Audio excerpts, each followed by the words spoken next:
Wrestling POV's content may not be suitable to some audiences. Your discretion is advised. Wrestling POV's content may not be suitable to some audiences. Your discretion is advised.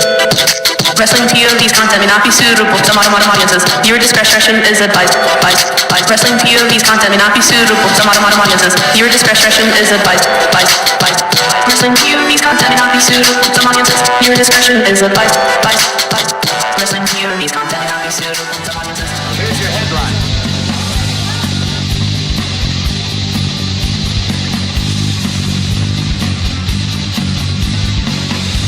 Hello everyone and welcome to another edition of Wrestling POV.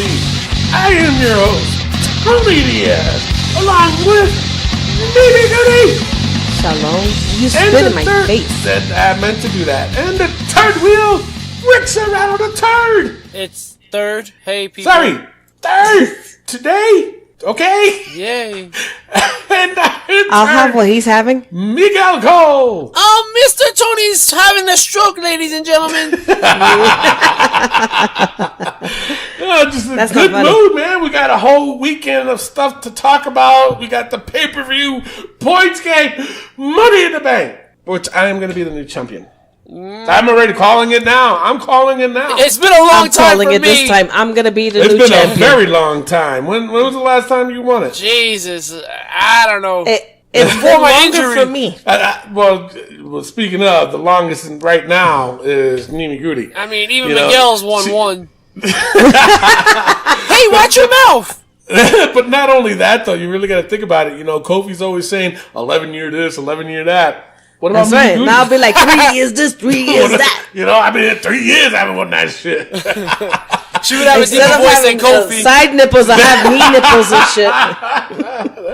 That is true, though. But anyway, no, we have. You heard what I said? No, I did not hear what you I said. said instead of having side nipples, I'll have knee nipples. Yeah, boob knees. Boob knees. The boob knees. They're going to have to put that in the book. Imagine saying that shit. That's Boob knees. Too much info. All right, so of course we got the Facebook poll and hater comment. It's not called Of the Week anymore. Why? Because we have a new segment on the show. We're shortening things up because we've been running a little long, but that's okay though because you guys enjoyed it. So, but we are gonna, we're trying to trim things down a little bit because we had a meeting and we thought, you know what? By the time we do Raw, SmackDown, and NXT, it's already Saturday, and those already been done, passed, and we know that you guys already know what happened on it. So it's going to be a condensed version of it. So like YouTube, they have, what is it called? Like the highlights. Yes. So that's basically what we're going to be doing, just to shorten things up a little bit, because the new segment that we have is right after the injury, and it's called the Hot Tag News of the Week. And basically what that is whatever is the hot topic that happened in the week of wrestling, that's what we're going to talk about and have a discussion on. So fans, you guys need to, if something is out there and we don't catch it, throw it on our Facebook page and say, hey, can you guys talk about this on the show next week or this week or whatever? And yeah, we'll talk about it. Yeah, sure. Why not? Except for Edge, Josh Sanders. Move on. You know what? Yeah, Josh, sorry, buddy. We're not going there. We are not going there on Edge. No. Okay? No more Edge. And actually, you know what? Y'all going to be surprised at what I'm going to say later on about Roman Reigns. Whoa. Y'all gonna be shocked. Oh, so stay tuned for God. that. Right now, Tony's the hater alert. Hater alert. No. Right now, it is time for the Facebook poll, which is Rick Serrano put this one up. It is, what are you going to be watching first? The WWE Money in the Bank pay-per-view or the Game of Thrones season finale? Rick, why did you put this poll? It's not because it's not season finale. It's series finale. This is 8 years in the making, baby. Yeah. This is winter is coming, you bastards. I mean, winter came and left, and now it's about who's gonna sit on that throne. Come on, man. If you guys are Game of Thrones fans and you guys know what we're talking about, for some odd reason, I don't know why Vince put this pay-per-view the same day as the series finale, season finale, the last episode ever of Game of Thrones, the most important episode, and you put it on Vince. Come on! What's wrong with you? All right, so before I read these comments, Mimi, what are you going to be watching? The Money in the Bank pay-per-view or Game of Thrones season series finale? Well, here in New Mexico, Yes. Money in the Bank starts first. Yeah. So I'll start probably with Money in the Bank. And as soon as 7 p.m. hits my time, I'm switching over to Game of Thrones. Well, see, the thing from what I've heard that people who live in the West Coast, like myself, Mimi Goody, is that they're saying that by the time Money in the Bank is done, the rerun for Game of Thrones will be just starting. So if you live in the West Coast, just stay off of Facebook for the next 3-4 hours. That's going to be hard. It is going to be hard. I do understand that. But for me, I'm watching Money in the Bank first, knowing that the rerun of the season finale, series finale, is right after Money in the Bank. Then I'll be watching my Game of Thrones. Okay. That's what I'm doing. You know what I'm going to do? If it's What? exciting, Money in the Bank is exciting, has me on my feet, jumping up and down, then maybe I'll continue watching it. But if it's one of those boring... But you can't, though. Because once you go to Game of Thrones, you can't switch back to watch Money in the Bank. That's true. You know? All right, Rick, All right. what are you going to be doing? You're from the East Coast. Yo, I'm on the East Coast, bro, so I have no choice but to watch Game of Thrones. Ain't no chance in the hell that I'm watching Money in the Bank. Not only that, I got a paper due that Monday. So I'm going to be doing my paper all goddamn day, all the way up until Game of Thrones. So, I mean, come on, man. 8 years. Money in the Bank is not looking that good. It's looking predictable. It's not looking fun. I'm sorry. But I got to go with Game of Thrones. And listen, this poll shocked the hell out of me. Like, just go into it. It shocked the hell out of me, too. Now, here are some comments that I could not believe. Magnus Leisure said, Thrones, I forgot all about Money in the Bank. It's like, wow, dude. Alrighty then. Not everybody's diehard wrestling fans like you. That's true. I mean, Jeremy Pine said, definitely Game of Thrones. Sean Johnson says, no Game of Thrones for me. Team Money in the Bank. Kevin Morrell said, both. And then Rick responded, which one first? And he says, gonna have the tablet going with Money in the Bank while my wife has Game of Thrones on the main TV. That's a good idea. Multitasking, brother. That's a great idea. That is no. You need to be focused on one. There's no way that you can be. Yo, you're gonna be like, wait, what did she say? What?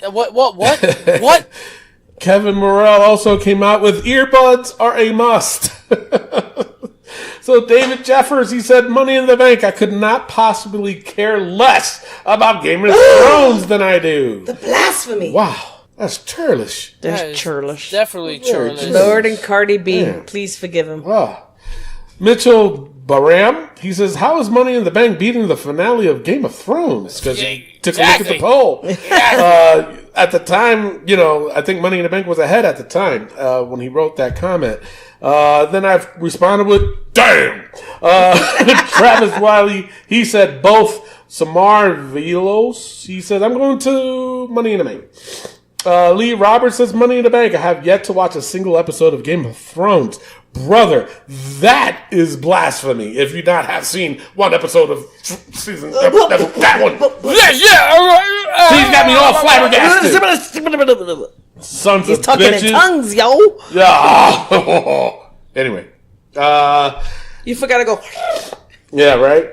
Dilbert Flower. He says, I can't handle Game of Thrones being spoiled. I can't handle Money in the Bank being spoiled. I think that's the best comment. When I read that, I was like, this is so true.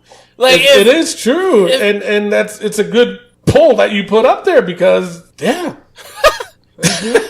after last week's episode, I said, I got to put this poll up because there's no way I'm going to miss it. Come on. Tobias Michael, he says, I need a both option. That's true. We all needed it.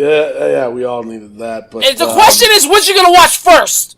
I don't know. After reading these, I'm just like, I don't know. George Palmirno, he said, easy one. Never seen an episode of Game of Thrones. Ay, Dios mío, por favor. Crazy. Mason Hall, he said Money in the Bank. Andrew Hall said Money in the Bank. No relations because they spelled it different. Steve Smith, he said Game of Thrones. I'm sure Money in the Bank will be weak anyways. No need to watch live. Laugh out loud. Christian Kennedy said, I forgot all about Money in the Bank. Michael Pierce said Game of Thrones. Andrew Cooper said Money in the Bank. Iman Martinez, he said both. We said to choose one. Charles Moyer says Game of Thrones, easy. I'd rather Money in the Bank get spoiled than Game of Thrones. That's true. You know what? He's right. He is right. James Richards, he says Game of Thrones because at least the writing is believable. But then Akram Stanley responded to him and says, laugh my ass off. What? The writing in Game of Thrones after season 6 became as shit as WWE now. God, man. Oh, hater. Wow. I think that's, what's his name? Let me see. Akram Stanley. Akram, I'm about to summon the Lord of Light on your ass. Christopher Taylor said, I forgot all about Money in the Bank. I can always watch Money in the Bank, but Game of Thrones is way 1 million times better than Money in the Bank. James Donnelly says, I don't watch Game of Thrones. Well, screw you, James Donnelly. Yeah, you know what? So screw you. Anyway, this is, I could not believe this. Over 700 votes came in, and 66% of the people said that they're watching Money in the Bank. What? Yeah, 34% said Game of Thrones. That's I think crazy. that Akram Stanley should be the hater alert. I mean, Well, as of right now. As of right now. Because we still got another poll. That's my pick right there, number one. Actually, dang, I forgot I did all this. Crap. Yep. I did all this on the day that we have a damn pay-per-view. Should I leave? Should I do the name this pay-per-view wrong answers only? Because that one was a lot. Should I say for that one for next week? Yes. Yeah, we can do that next week. Okay, we'll do that for next week. The reason why is because I put up not a poll, but a comment, which was, if you can bring back one person to fix Raw and SmackDown, who would it be? Now, I went on and said Steve Austin and The Rock. That's what I said. Oh, a little old school, a little attitude error-ish. Oh, just a little. So that's my pick. We'll go Rick and then Mimi. Go ahead. Tell me what y'all picks are. I would definitely go CM Punk or Bret the Hitman Hart. Come on. Excellent at execution. The pipe bombs. Come on.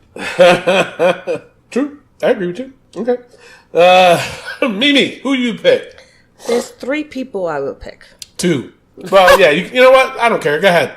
Do 3. If you want to do 3, do 3. It would be Stone Cold Steve Austin. It would be Bret the Hitman Hart. Okay. And Moolah. Moolah? Really? Mm-hmm. Even after all that crap? You know why? But she fucking told the story. All right. Okay. Alrighty then. Might get some heat for this, but alrighty. Bring it on. Oh, but wait. I like to fix one. I would like Chris Benoit, Taz, and holy shit. it's Sunny. Definitely Sunny. Colt Cabana. Holy shit. Oh man, you know what? And we just said we just mentioned not for him not to do this.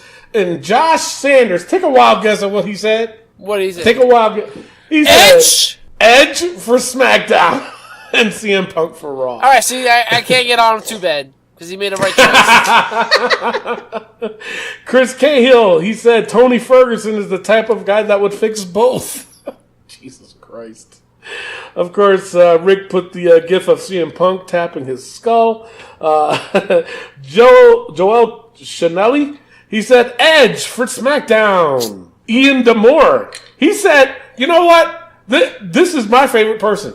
You know why? Why? He said Tony Diaz, fuck everybody else. He must be one of his friends. No, I don't know who the hell he is, but you know what? I like you. You are my buddy now. Were you high on cocaine when you said that? That's saying. I'm going to read it one more time. Ian D'Amore, he said Tony Diaz, fuck. But he said fuck everybody else. He didn't put the V in there or nothing. He said fuck everybody else. Wait, there Miguel. He says Tony the ass, fuck everybody else. Wait, Miguel, isn't your fake profile Ian? Oh, yeah. Bullshit. Don't take this away from me, sons of bitches. Taken away already. Joel Chanelli, he just commented again. Boy, he wanted some airtime, huh?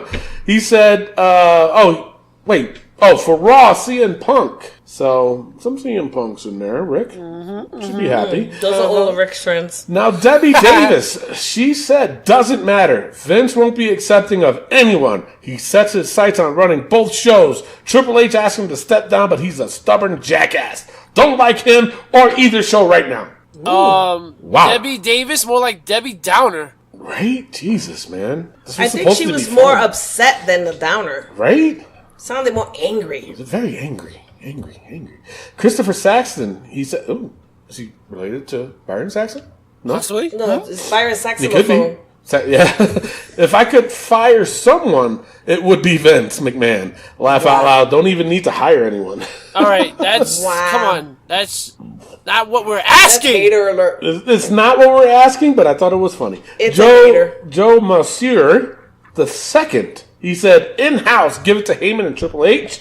Adisha Bell, she said Eric Bischoff, maybe Vicky. Okay. I can. Excuse me. Excuse me. All right. James M. Powers says Andre the Giant. Wow. That would change things up a That little bit. Definitely. That definitely would. Wok Smith, he said the Shockmaster. So then I put the gif of the baby screaming like, yes. What a shock. Oh, yeah. Michael Roberts, he said Eric Bischoff. James Powers says, I'm pretty sure he's already with the company. Yeah. Okay. I'm pretty sure he's James not. Powers again, he said, honestly, I don't think just one person would improve the ratings. They probably need a whole new creative team. All right, but we're asking one. Let's just see what Cody Rhodes does with AEW and see if WWE can learn anything from them. Damn. Mark Huns, he puts he put a gif of Dusty Rhodes, baby. He was there. Yeah. But he was mainly with NXT, though. He was. He was mainly with NXT, and NXT was very good. It still is. And it still is very good. But maybe he wants him back as a fighter. Well, okay. No, yeah. they said writer, not fighter. He didn't say either. No, I'm saying your poll asked for a writer, not a fighter. No, I did not. I just asked if two people to change Raw and SmackDown. Well, that's why she picked Moolah, because she thought Moolah could write. Oh, my Lord. Gary Yaman, he said Vince Russo. You know what? I have to agree with that. Hey, bro. Seriously. Bro. Yeah, man. Bro. Joe Dirt, my man. Joe Dirt. Joe. You dirty son of a bitch. What you doing, Joe Dirt? My man Joe Dirte came back. He posted a gif of Jim Cornette. All right. Interesting. Yeah.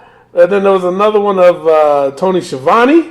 I don't know if you guys remember. Yeah. Commentator for WCW. I think, well, we'll see. I don't know how much wrestling knowledge he has, but okay.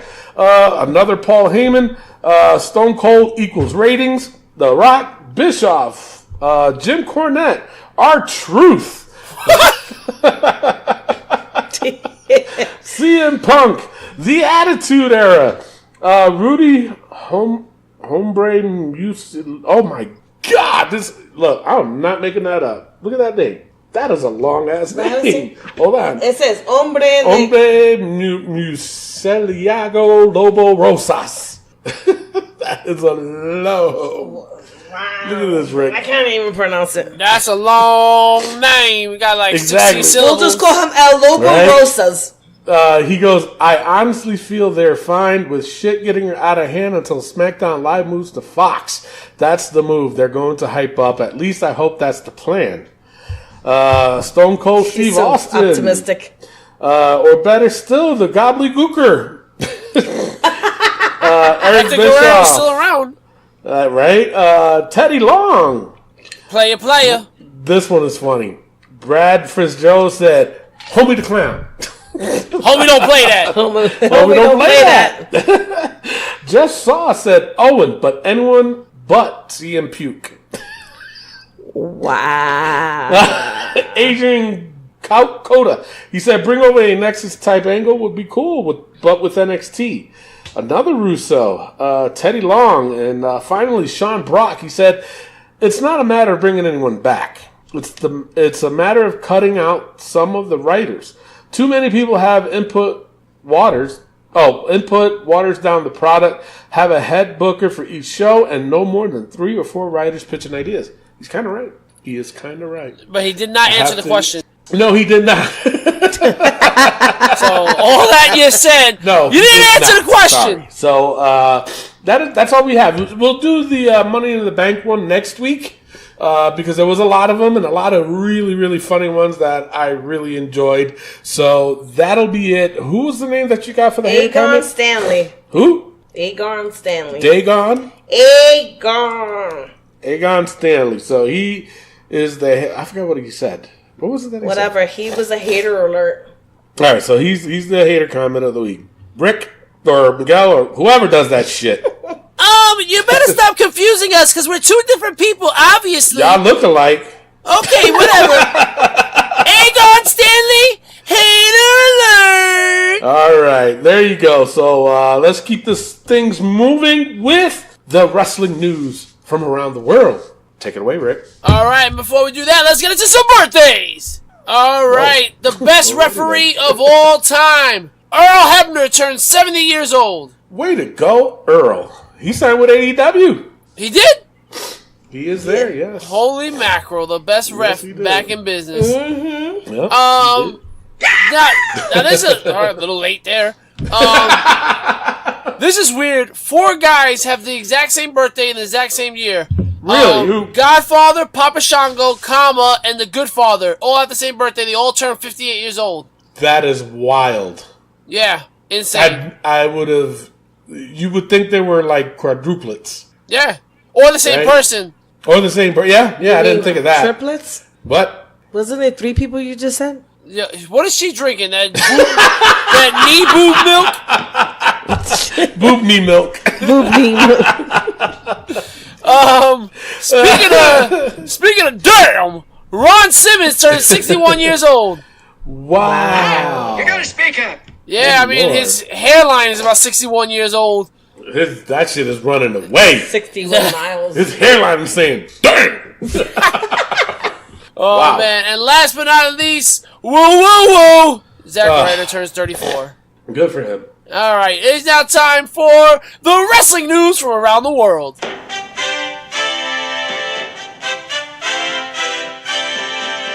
All right, and we got some news here, some very sad news. Ashley Massaro, former WWE talent, passed away at the age of 39 earlier this week. Yeah, and no, go ahead. The cause of death is still unknown. No, well, actually, that's what I was about to say. This just in came out that she died of apparent suicide. Wow. Yep, and her daughter and one of her best friends left not a note, but left a comment or a statement stating that, you know, the daughter especially was like, I did not see this coming because she just responded to every single person that was a fan of her. She just responded and sent them a private letter responding to her, like Twitter or being a fan or whatever. And she goes, my mom was just so happy that day. And she put out a tweet thanking all the fans the few hours or day before she had committed suicide. So she was just saying, you know, check up on people, see if they're okay, you know, because they did not see that coming at all. Her best friend said the same thing. I just literally spoke to her, and then I find this out. She goes, she was happy. There was nothing going on. So take it serious, people. Take it serious. Man. Check up on people. Yeah, that's just sad. I mean, always check up on everybody. Wow. 39 years old. Yeah, yep. So, and more sad news, Grumpy Cat, the cat... Yes, I heard. ...was on WWE Raw, passes away at the age of 7. Wow. So old. It's not funny. It's sad. That is sad. I'm going along with it. Yeah, and as reported on Wrestling POV Global, Silver King, former luchador and wrestler, passes away inside the ring, and we're going to get more into that a little bit later on in this show, about his passing and how they handled it. But that's all I have for the news. On to you, Tony, with the rumors. All right, in the rumors, Bellator is interested in signing Jack Gallagher. Wow, the gentleman. The gentleman, Jack Gallagher, in 205 Live, and there has been talks, but no deal as of right now. So Interesting. we'll see. I can see it. I can see it. Vamos a ver. Yeah. We'll see. Baron knuckle fighter. Corbin. Yeah, that's right. Baron Corbin is being built up for a match with Seth Rollins. They don't know. They're thinking maybe by Extreme Rules. I mean, he did pin him. Right on that one. That's true. But not only that, though. I mean, he's been getting quite that push, and he's For the right longest. now. But he's the top heel right now. So, Extreme Rules rumors. It'll be the rumor card: Kofi Kingston versus Kevin Owens versus Randy Orton, and so they're looking at a triple track, maybe. Triple track. Yeah, sure, we'll call it that. And, triple track. Roman Reigns versus Shane McMahon, and Elias is also advertised. So that's pretty much all the rumors, man. Not really much going on because there's been actual rumors happening. So with that being said, Rick, what do you have for the injury? Rick! Where'd he go? Where'd he go? Don't know. And we found Rick. He's Whoa. back. Whoa. What the hell happened, man? You remember that the thing that I mentioned that Ant-Man was talking about? Oh, yeah. Yeah, it wasn't that. Okay. So on to injuries. Alexa Bliss is not medically cleared, and she will be missing out on Money in the Bank pay-per-view. Nikki Cross is I heard replacing about her. What the hell is going on with her? It is? I Yeah. thought they said it wasn't going to announce it until Money in the Bank. It is confirmed that Nikki Nicole Cross is going Wow. to take her place. Hold up. Did you just call my girl Nicole? I mean, the way she was looking on Monday Night Raw, you know what I'm saying? My man. I'm the only one that can call her Nicole.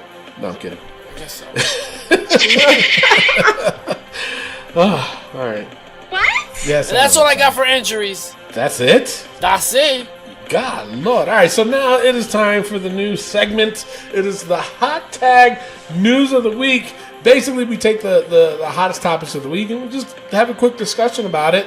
That way we give more time for discussion and everybody else can join in at any time. And that way, when we cover Raw, SmackDown, and NXT, it'll be a condensed version. So it'll be like the highlighted version of Raw and all that other shit. So now, this one... We're going from pretty much least to the most that's been out there. Now, this one I saw, and I thought it was very interesting, and I thought maybe we could talk about it. AEW, they want to keep stats in their promotion. So wins and losses are going to count. Ooh. So this is the statement that they released. It says AEW offers fans less scripted, soapy dramas, and more athleticism and real sports analytics, bringing legitimacy to the rest to wrestling. You know what? Number one, they putting too many big words in there for me to read. I know. Tony can only do one big Just word at a one day. word an episode. One big word an episode. That's because his tongue is too big. That's right, it is. Oh, Lord. That's just nasty. Wrestlers will also be giving more freedom to explore their characters and highlight their athletic abilities, introducing statistics to wrestling for the first time ever. AEW will raise the stakes for its matches and deepen fan engagement by tracking each competitor's wins and losses as the wrestler pursues championships, analyzing their moves, assessing damage to their opponents, and providing insights into their winning streaks. Then the rest was just hashtags. So, what do you guys think of that? They're providing statistics. Statistics. Statistics. I think it's So what stupid. do you guys think? I think it's stupid. Really? I think, come on. It's wrestling. Just do wrestling. Tell the stories. Don't try to be like on ESPN and stuff like that. I already hate that WWE does that. Just be wrestling. Stay in your lane. Now, he has 10 wins, 6 losses, and he's going up against this man who has 11 wins, But- 12 losses. Like, come on. Yeah, but I think I think it all depends on how they do it and how they say it and how they word it. You know what I'm saying? So that means, like, Kurt Hawkins then would have never gotten a shot at the title, is what they're trying to say? Pretty much, yeah. If you have 200 losses in a row. But hey, you know what, though? They're kind of right. That's true. You know what I'm saying? And then all of a sudden, now he's tag team champions? Yeah. Wait, they still got the belts? They still got the belts, yes. And they are not defending them on Money in the Bank. Go figure that one out. But, yeah, it's true. My thing is, you know what? I just lost train of thought. Your thing is about the win-loss statistics. Yeah, I know that, but I don't know how I feel about it. It's like I said, I think it all depends on how they word it, I guess, and how they use it. You know, like if I'm watching the match, okay, and let's just say Cody Rhodes versus Goldust, because that's going to be one of the matches at Double or Nothing, and let's just say, I don't know what the... Jesus Christ, it's been so long since I watched Goldust wrestle. But let's just say he does a move where it causes a lot of damage. I don't want to hear that statistic during the match. Sure. You know what I'm saying? Right. Like, because how I'm getting, from what I just read, like if they do a certain move, like how John Cena has the 5-knuckle shuffle, that's not his finisher move, but it's one of his trademark moves. Does it do a lot of damage? It doesn't look like that to me, but it does hurt. Okay, fine, sure. You know, it's his shtick. But I don't want to hear when he hits it and says, that causes about 20% damage. This ain't Dungeons and Dragons. You know what I'm saying? I mean, the fan base is the same, but it's not the same. That's true. That is true. But you know what I'm saying, though? I mean, that I don't want to hear. You know, I mean, I think this is going to be different. Will they pull it off? I don't know. I don't have the answer for that because, you know, like, are they going to show Cody Rhodes coming down to the ring and showing his win-loss record underneath? Probably you know not. Yeah. I see where you're coming from. So, are they going to do a tail of the tape like they do in MMA or UFC? You know what I'm saying? Well, I want to hold my opinions and my thoughts until they first start and give them a chance to see what they are about and what they're going to bring into the table. Yeah, I mean, but this is just, like I said... Things change. People talk... I mean, talk is cheap. I mean, they still got... I mean, Christ, because they struck a new TV deal, and they're not going to finish it, and they're not going to start the deal until October, so they got a while. They might just say, fuck it. No, I don't want to do that. Rick, what's your opinion on it? I think they should just tread lightly. Don't go too far left. Don't go too far right. See how it tests out. Do a couple test runs and see if it carries over. If it doesn't, it doesn't. If it does, it does. But just tread lightly because you don't want to scare people off. Right now, you got the TV deal. Use that as a big thing because it is a big thing. First wrestling company since WWE to have a TV deal since WCW. So just be smart about it. Don't go too far left, too far right. Just ride the wave. Be cautious. Be wary of Vince McMahon because he's sniffing around, you know? He's sniffing around. He is sniffing around. All right, so now let's move on from that, and we'll just see what happens. Now, another thing that's been going around is the whole Lars Sullivan. Did you guys hear about that? Apparently, back in the day, they're saying like 20 years ago. I don't know the full story. I should have, and I do apologize. But it was just something that I saw, and then Titus O'Neil got involved. So, now, about 20 years ago, they're saying that this was at like a bodybuilding competition or something like that. He was heard making some insensitive comments. I don't want to go out and say that it was racial. But I guess, I wish I did have the full... I had so much, but I wanted to talk about this. But anyway, so either way, it was things that he shouldn't have said back in the day, I'm assuming. Now, earlier this week, the WWE said that they had fined Lars Sullivan $100,000. Of course, the IWC went crazy and said he don't make that much in a year, so why? So now they're thinking that it's fake. You know, that it's not, you know, not that it's fake what happened, but the fine. Like that's the WWE's way of sliding it under the table. Right. You know what I'm saying? So then Titus O'Neil, like I said, he got involved by saying this. You know, I really appreciate you coming up to me and acknowledging what you did was wrong, and also, you know, apologizing for it. So my guess is it probably was a little racist what he said, and he said that he really appreciated that he did that. So what do you guys think of that? I mean, he's still with the company, obviously. I mean, they're still giving him a push. For me, it's like this. Guys, backtrack what you say on Facebook and Twitter and all that stuff, and delete whatever stuff you got. Because if you're know, famous, right? it's coming out. I mean, I'm not even famous like that yet, and every time I get a Facebook memory, I'm like, that was stupid, and I delete it because you never know what these people are digging up, man.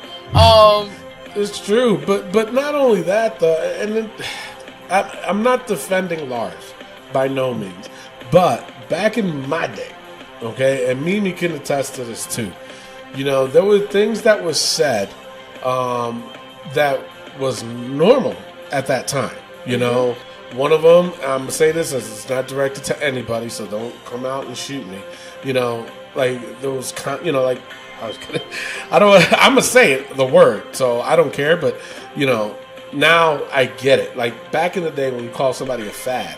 You know, oh, stop being a fag. You know, that was a normal type way to talk back in that day. You say that now, that's very insensitive, you know? And it is. I don't say it no more, and I'm pretty sure a lot of people from my era back in that day don't say it either. But that's where I'm coming from. It's not just that word either. Right. There's a lot of words that was said back in the day that... Now, if you say it was said back in the day, and it's still said today as well. No, no. But the difference is that back in the day, like if I said, stop being a fag, I'm not insulting you. I'm just saying, you know, that's a little gay. Come on, now, that's a little gay. Yeah. You know what I'm saying? I'm not saying it out of being mean. Right. You know, I'm not trying to diss you hard, but it's like a funny line. Well, it's the same thing like back in the day. Yo, what up, nephew? Yeah. You know what I mean? Yeah. I mean, to change the other words around, but you know what I mean? To Igor, yeah. but see, that word entirely is still going on today. And that's a whole different subject that we can talk about later on. Yeah. Seriously. But back in the day, but you're right, though. That word is said like if it's, you know, nothing. You know what I'm saying? So... it's like I said, I'm not defending Lars. I don't know what he said, but I can attest, you know, even 20 years ago, certain words that was being said. Another word, too, is, and I'm not saying that I was, you know, so please, whoever's listening, I'm not saying this out of, you know, I'm not trying to be funny or anything. I'm just trying to be out of malice. But a lot of the one word that was being used a lot back in the day was retarded. You know? Like if somebody did something stupid, they'd be like, oh, come on, that was retarded. You know what I'm saying? It was. You can't say that now. Well, I can talk about a military friend of mine. She was downright, like, she hated minorities. Period. Right. Okay? Then she met me. We started talking, you know. We were smoking cigarettes or something like that. I was in the military. I was young and dumb at that time. But anyway, we were sitting there, and what ended up coming out was that I changed her view and her view of how she viewed people of minority. You know what I mean? So right away, she became friends with my friends, right? Which most of us were minorities. I mean, I'm Puerto Rican, and I hung out with mainly Puerto Ricans and blacks, you know, and a couple of white people, and you know what I mean, and Filipinos, but. When she started hanging out with us, her view entirely has changed. But and the thing is, I knew she was a racist. Right. Okay. I knew she had said certain words about my heritage. Yeah, but the thing is that her change, that was her past. I understand that. You know? But when she's saying it to be a racist. Okay? Right, but we don't know what he said. No, I understand that. What I'm saying is, back in the day, using a word like retarded wasn't we weren't saying it because we were racist. I'm not a racist person. Right. You know what I'm saying? And I'm not insensitive to people who has retardation. You know what I'm saying? But back in that day, you did something stupid. Yo, come on, man, that was retarded. Right, Seriously, right. No. that was retarded. But now you can't say that. You can't use that word. And I agree with it. I really do. Back in the day, if they would have said it then, and that's a little, come on, man, don't be saying that. But I get it. You know what I'm saying? So we don't know what Lars said, number one. Right. Number two, if he came out and he apologized to the wrestlers in the back, then okay, maybe it had to have been something like that. Rick, you've been awfully quiet. What are your thoughts on it? I mean, the thoughts are just be careful with what you say, and if you said something that hurt somebody's feelings, just apologize. Be a person about it, not a man, because that's also a way you don't want to think. Not a man, not a woman. Be a person. Be a genuine human being. Be respectful of other people's opinions and what they don't want to hear. If they don't want to hear it, then say, listen, I wasn't trying to offend you. I'm sorry, and this is how it is. That's just my take on it. But what if the scenario was what I just explained? And he just didn't know. Well, then you still apologize because it offended somebody. Well, matter, even if it was a long time ago, you apologize and you just say, "Yo, it was my bad. I didn't know any better." And okay, that's the now with that being said, though, okay, I'm going to throw this out there because if people are going to hold him accountable, and like I said, I don't know what he said. I will look into it further. Then Kofi Kingston needs to stop doing that white gimmick that he does. Absolutely. You know what I'm saying? And this is recent. Oh, absolutely. This is recent, okay? He needs to stop doing that too and apologize for it. Yep. Because if you're going to hold and not respect Hulk Hogan because he used that, word back in the day, but then yet you're imitating the white guy doing all that shit, being to me kind of racist, then you need to stop doing that too. Don't be a hypocrite. You know what I'm saying? I agree. So, all right. So that's all on that. I wanted to touch base on it because there's a lot of things going around, and that was one of them. And you weren't lying when you said this was a hot tag topic, man. Look at this new segment, man. Hot tag. Woo! Hot. Woo! All right. So now it gets even. Well, I don't want to say it gets even worse, but it gets even hotter. Ooh. So now the inside scoop is on a writer. Okay, went out on a podcast. I'm not going to reveal anything because that's not what we do. Okay, now it's kind of long, so just bear with me. And you guys are going to just drop to the floor when you hear this shit. Here goes. There appears to be some real life frustration from Triple H and other writers in the WWE. A close friend of 3 writers recently called into another podcast, post Raw, and discussed the WWE creative process. The writers had allegedly been drinking and vented to the caller about Vince McMahon. Here's what the caller said about the criticism of WWE. This is his quotes. No one should rip on WWE creative. They have some of the most brilliant, unbelievable, cool ideas that I've ever heard. We're writing for an audience of 1 and never forget that. And if not, you're out there. The most frustrated person in the back every single night is Triple H. He'll always take, especially the NXT guys, under his wing. It looks like he is consoling them. It looks so much like he was the most frustrated person in the building every single night. Some more notes that he said was the wild card rule was not in the script on the morning of the show. The Superstar shakeup changed week to week, and it didn't pan out how it was originally laid out months prior. Everything changed because Vince just decided to change it. He talked about the turnover with so many backstage people quitting or being fired. SmackDown and Raw writing teams are the same for both shows. They used to be separate, but they changed recently after the shakeup. We can tell. I know, right? The caller emphasized that the problems in WWE are not creative's fault, and Vince McMahon is the one person who deserves the blame. Vince wants suggestions from everyone, but it never gets on TV 99 out of 100 times. You can come up with an idea for Vince, and it won't be used. The entire creative team has pitched to Raw and SmackDown look Completely different and different production, a different way of shooting things, etc. And McMahon just shoots them down. Vince McMahon doesn't keep track of what's going on NXT. He maybe watches the NXT TakeOver shows. The writer says he just watches WWE and works out and is not aware of things going on in the real world, which is true. I've heard that many times. Mm-hmm. The writer says there is no chance Vince is stepping down. Dana Brooke has been the hardest worker for the last 3 years. She goes to the performance center, she shows up early and helps set up the ring, and she gets in the ring so she can get better. Creative will pitch something for her, and she gets nothing up until recently with the Money in the Bank. The caller offered to tell that other host off the air some cool storylines that were never used as a pitch. The writer also said, "We're all working for Dana Warrior, and it's really awkward." The WWE Fox contract prohibits Fox from moving the show to FS1, even if the rating drops. The other writer said is very close to quitting because he is so unbelievably unhappy, and many of the writers are paranoid and that they are close to being fired. It's such a toxic atmosphere, and it's all because of one person. When Neville walked out, there was a crazy shouting match, and he flipped out on Vince McMahon, and that was the last time they saw him. The writers praised Neville for being so easy to work with.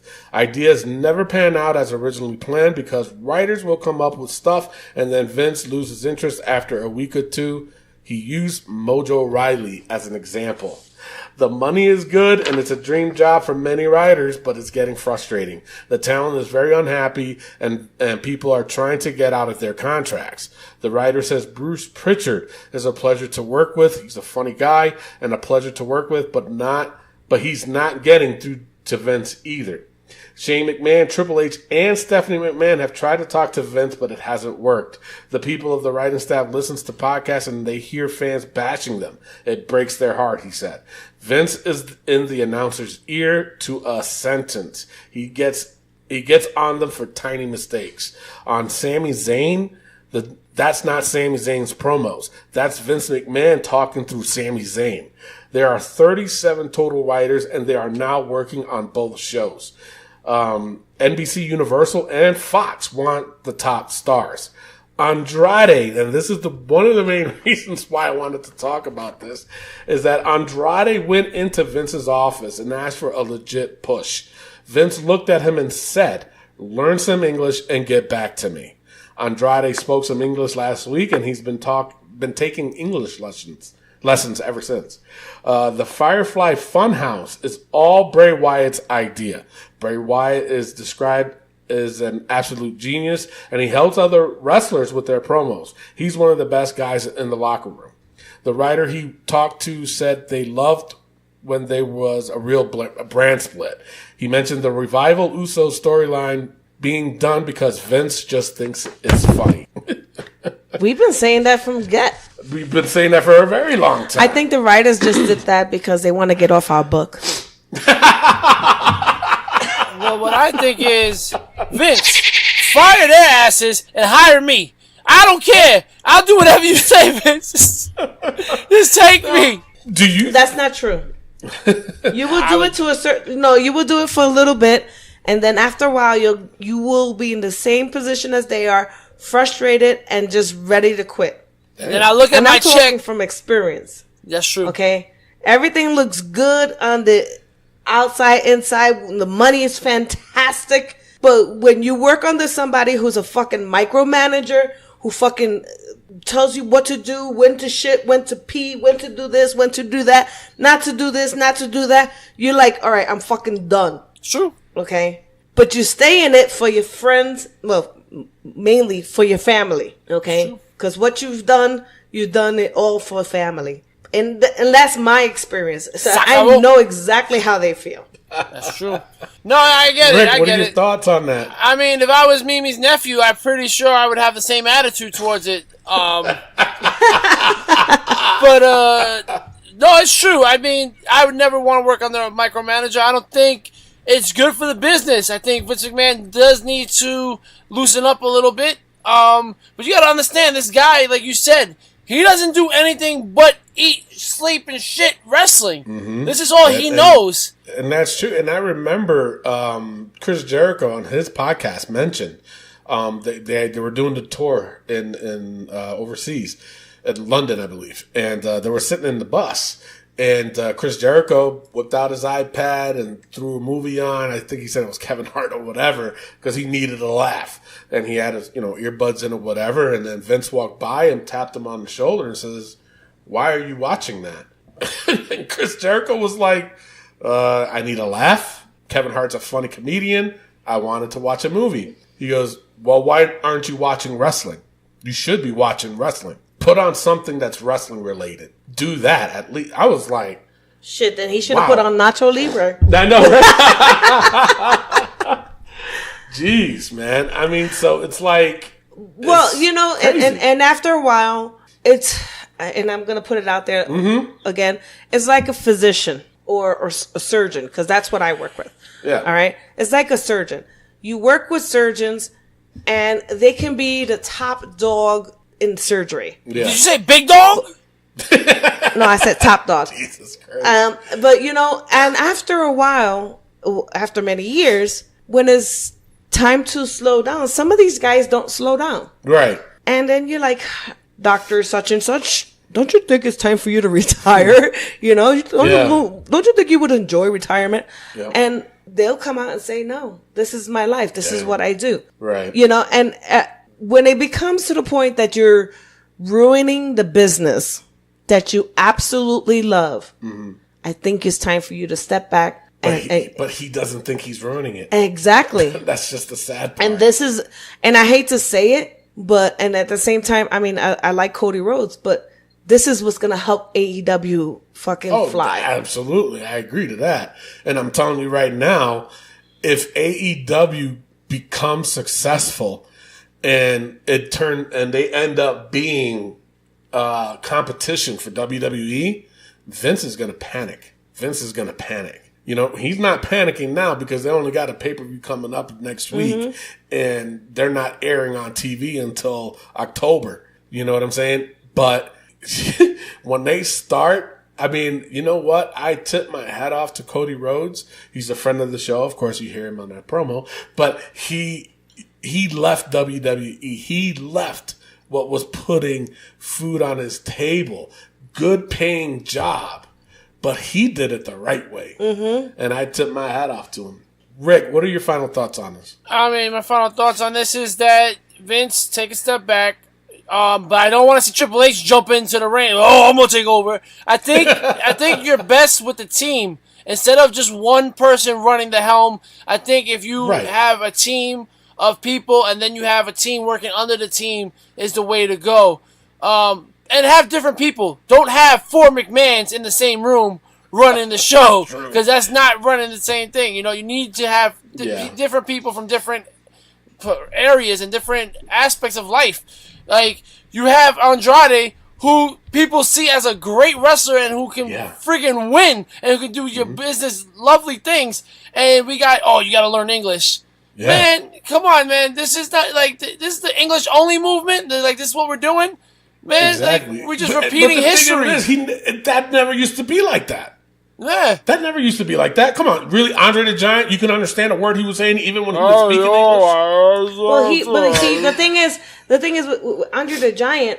Well, Vince was scared of him anyway. So. Vince was scared of him, number one. And number two, the genius in Vince back in those days, in the early 70s and the late 60s, is the freak show era. That is true. You know what I mean? So they look at Andre the Giant as the big giant, 7 foot, and I'm sorry, and King Kong Bundy. You know what I mean? No. These were guys who were huge and freakish looking because they weren't normal sized people. Right. No, I understand that and I get that, but my thing is that he used to have people that didn't speak English. He had people that spoke English but never cut a promo. Example, the Wild Samoans. They never did But wasn't a promo. his father running the show at that time? No, well, I don't think so. He was there, so I don't know. He might have, You know? might not. But I mean, look at the success the Wild Samoans had. They were probably one of the meanest tag teams in that era. And they never speak a lick of English. Well, they speak English, but A lick of English. they never speak a lick of English. I went Shinsuke there for a second. Oh man! But what I'm saying is that at that time, because when Vince started taking over, was when pay-per-view or closed circuit TV Yeah, was yeah. around. And He that was in the came up with that, 80s yeah. and 90s.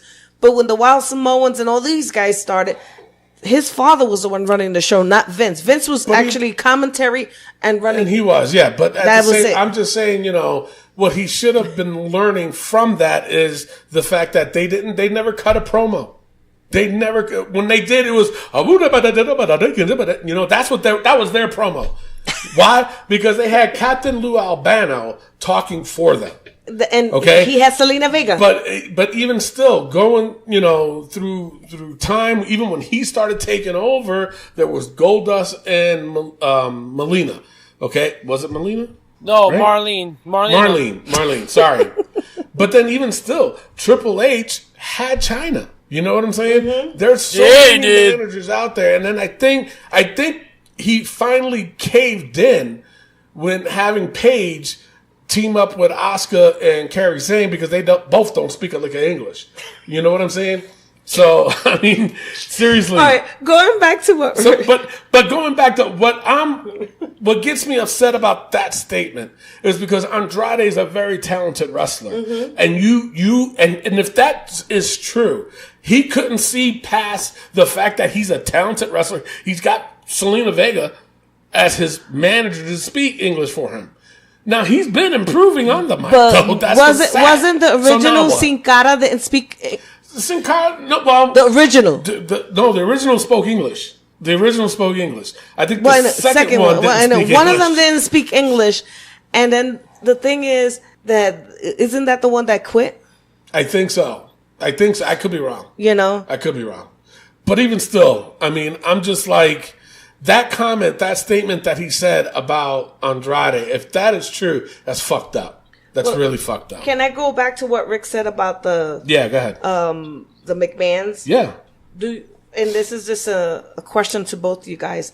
Do you think that being that the McMahons are all into it and Triple H is wrestling and being part of the show, it's Vince's idea and not theirs?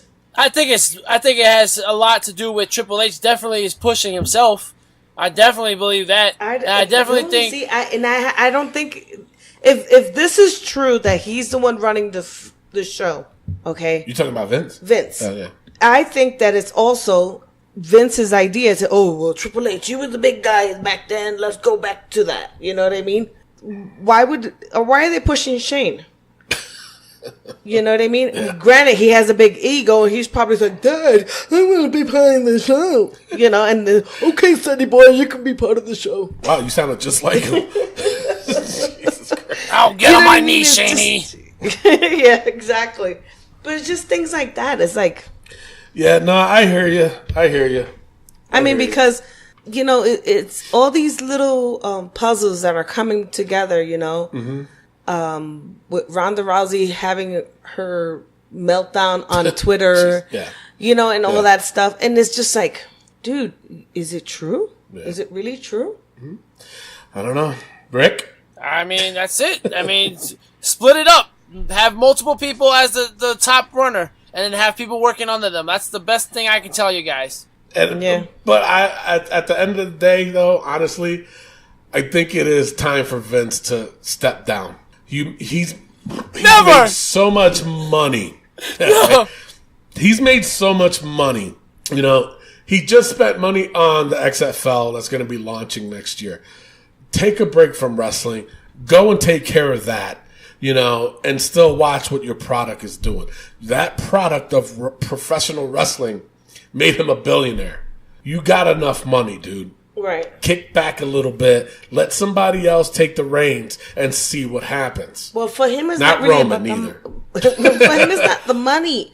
I think for him, it's about the power. I don't know.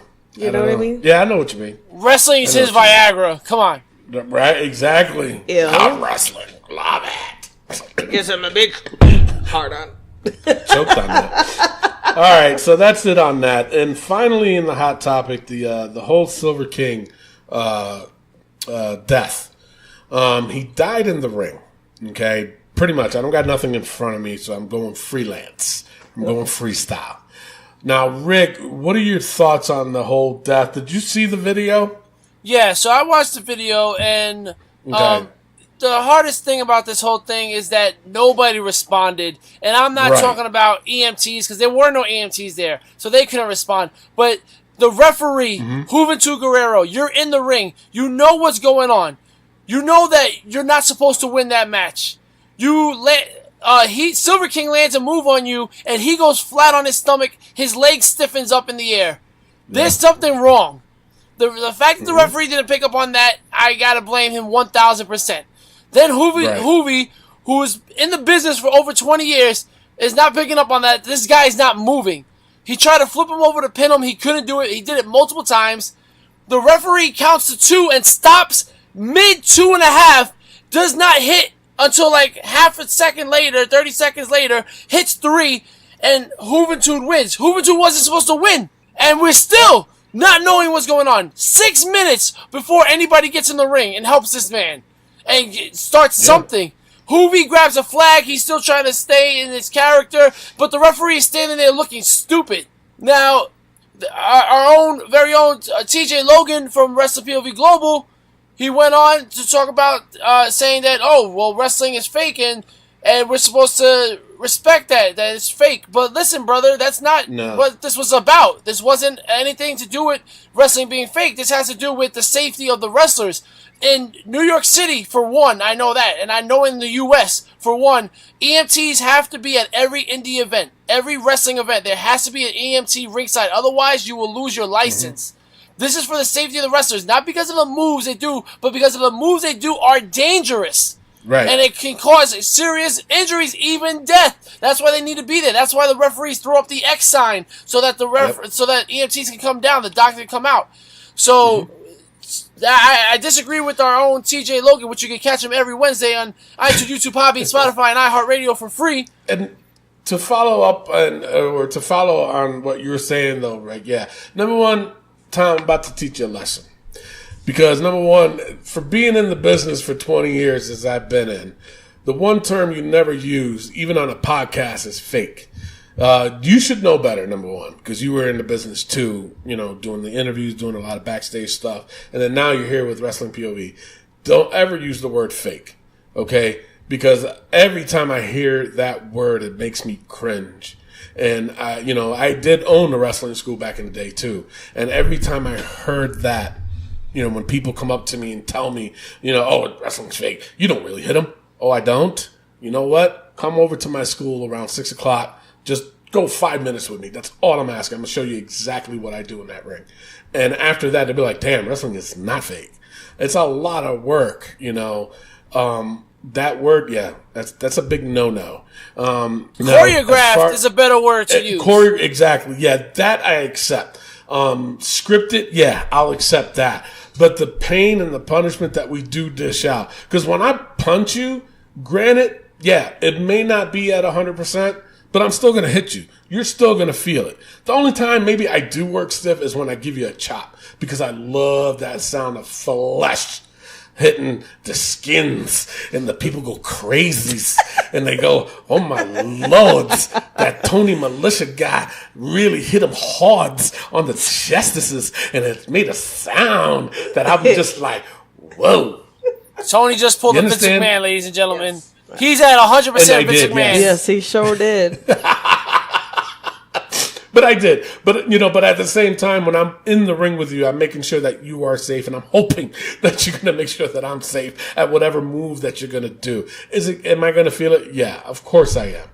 Of course I am. I've gotten hit in the head, hit in the back with chairs, freaking wet floor signs, you name it. And it hurts. It does Tony, hurt. Can I ask you, now you've been in the ring over 20 years. Have you ever experienced an incident where something went wrong? As far as an injury? Yeah, like where somebody or a match you were having where someone got hurt and they had to call EMTs or they had to stop the match. Yeah. No, well, I was in a triple threat match, and actually I was injured in this, and my partner, that I've been partnered for a very long time, Shotgun Steve Hunter, he was injured in the match too. I think he broke his ankle. I think that in the triple threat match, the guy threw him over the top rope, and his ankle just went right to the side and snapped. But at the same time, as he was trying to crawl in, we were supposed to do a spot with him, a double team, and he never, he was trying to come in, and I knew something was wrong because he knew that we were doing that spot.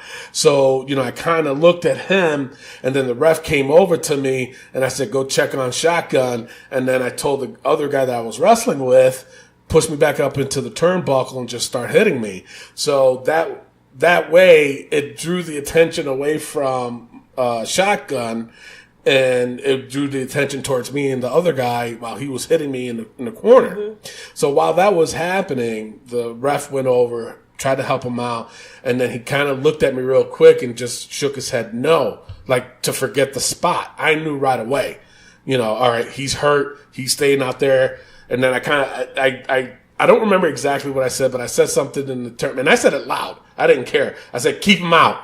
I said, just keep him out, something like that, or keep him out of the ring. So that way it's still kind of, I told him, let's just say keep him out. He doesn't want him in the ring, and no, I don't. He's hurt. So then that's when the guy that I was fighting against in the ring did a belly-to-belly suplex on me. And when I landed, the force of it, this is the only way I can describe it.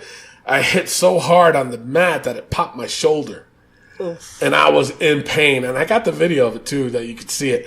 And it popped out. And I was in such pain that the guy grabbed my shoulder while I was down. And I said, just pin me. I said, just do the 3. He pushed my shoulder back in as he pinned me. And I was still in pain. And thank God nothing happened to my shoulder. I mean, my shoulder still hurts from this day from that accident, but I didn't need no surgery. Nothing broke, nothing tear, nothing. So I was lucky, but I was still, it hurt so bad. And when he popped it in, it hurt even worse. And you can see it in the video, I wasn't even flat out. I was still like this, pulled together, holding my shoulder as he pinned me. So right after that, the ref knew I was hurt. He knew the outside guy was hurt. So he did. He threw up the X sign, and then the paramedics came down. And they took care of both of us, and we walked out, and that's how we ended the match. But it's common sense, I want to say. You know what I'm saying? And you see how you did that. Look at it. You handled it perfectly, where you saw the guy that you're working with couldn't get back in. You made sure he was taken care of, and that's how it's supposed to be. So that's why I'm so mad at Hoovy, because how don't you know that this is the spot? You call the spot for a reason. You call your spots out before the match. You don't go over every single move. But this is a spot that you should know. He's not supposed to be laid out on his face. So this is why it's so upsetting. And then on top of that, he couldn't pull him over. Yeah. And he tried come on, man. 3-4 times to try to pull him over. At that point, you could have been like, dude, something ain't right. You know what I'm saying? Now, on to the Silver King. More on it. The one thing, and I think, Rick, you touched on it too, is that they do, I think every promotion, they should have somebody there. If you're not going to abide by the rules and have an EMT there, paramedic or whatever, or a doctor there, have somebody there that knows CPR. Mm-hmm. Somebody in there's got to know CPR. You know what I'm saying? I'm sorry, but unless you're in WWE, all these indie shows, they do something else besides wrestling. Right now, I'm certified in first aid and CPR. You know what I'm saying? Do you know that? Did you know that? No, you didn't. But if I'm going in the ring and something happens, at least I know what to do. So somebody has got to know that. And if you're a promoter, at least always consider that, because it can possibly save somebody's life. And I think it's called a defibrillator. Mm-hmm. Yes. Is that what it's called to somebody in that case, to shock them? Have somebody trained in that. I think those things cost like $1,800 or something like that. You know what? If you're going to have shows, and if it's going to possibly save somebody's life, then invest in something like that. Yeah, and those things train yourself. those things literally talk to you. Yeah. They're easy to use, and they possibly could have saved Silver King's life. Now speaking of Silver King, I know we went really, really long, but that's why it's called a hot topic. Now, Mimi, you're in the medical field. You're not in, like, you're a surgical tech. So you're in the ring, not in the ring. You're in the surgery room and at various cases. Now, I, for one, know, and Rick, you can jump in at any time too. When it comes to somebody having a heart attack, do they really know that they're having a heart attack? You know, and I'm not going to talk to you from a surgical tech standpoint. I'm going to talk to you as a Navy corpsman standpoint. Okay. So especially on a male, you know, the heart attacks come in different ways, shapes, or forms. Right. Silent killer, be- ladies. Silent and gentlemen. killer, yeah. It could be indigestion, something. Right. You know what I mean? You're not going to have that pain in your chest. You're not going to have that pain in your arm. It could be anything. Right. Who's to say when he fell on his face, he was like, "Are you okay? Are you okay?" And he heard him breathing, and he heard, "Yeah." Right. You know what I mean? That's true. That is true.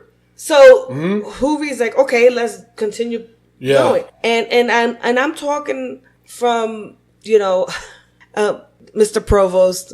He probably doesn't listen to this. He's like 90 something years old. Oh, wow. This is an old neighbor of mine who was having a heart attack.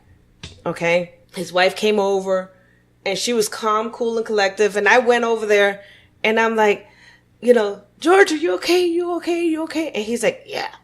Yeah. But the thing is, I'm looking at him. He's shallow breathing, but you know, and I'm a medical person and I still didn't recognize the signs. Right. You know what I mean? Yeah. And I'm looking at him and he's breathing. I got his pulse. I'm, you know, and he's just going, "Yeah, yeah." That was his way of shallow breathing. Right. Yeah. You don't know. But somebody But, somebody like Silver King, who's in great shape, phenomenal shape. Well, and and that's a lot why- of people don't know this too, but he was the bad guy in Nacho Libre. Yeah, but the thing is, you know how many people in the Navy themselves that in middle, they're great shape, they're always running, they're always exercising, and boom, they have a heart attack and they freaking die right in the middle of the track. Yeah, running. and I've seen high school kids that it happened to them too. You know, so it can in happen. basketball games. It can happen to anybody. You know, Right. Am I gonna blame Hoovie for not? He's not a medical person. Yes. True. Okay. Yeah. He's an experienced wrestler. Maybe you could have saw the signs.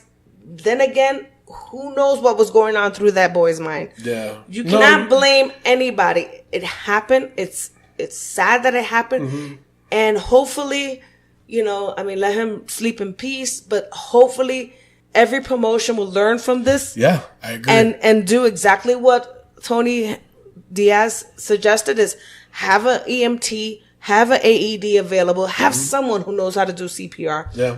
Because you never know. Yeah.